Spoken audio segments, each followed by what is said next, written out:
मैं तुहानू एक हदीस सुनाना कि तुसा घर बैठे मकबूल हज दा सवाब ते अजर किवें हासिल कर सकदे। ये मकबूल हज दा सवाब और इसका अजर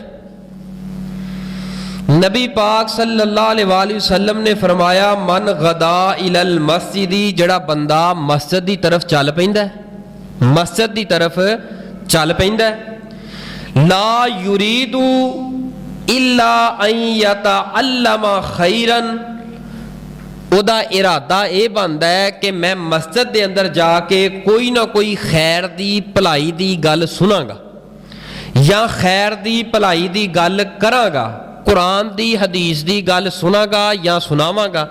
इस नीयत ते जड़ा बंदा अपने घर अंदरों मस्जिद की तरफ चल पैंदा है, नबी पाक सल्लल्लाहु अलैहि वसल्लम ने फरमाया, कान लहू का अजरिन हाजिन तामन, उन्हों मुकम्मल एक मकबूल हज दा अल्लाह पाक सवाब अता कर देंदे।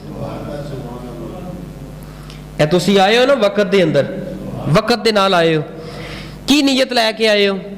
जुमा पढ़न चले हैं, लेकिन एक नीयत बना लिया करो, असां कोई खैर दियां गल्लां अल्लाह ते उहदे रसूल दियां गल्लां सुनन वास्ते चले हैं।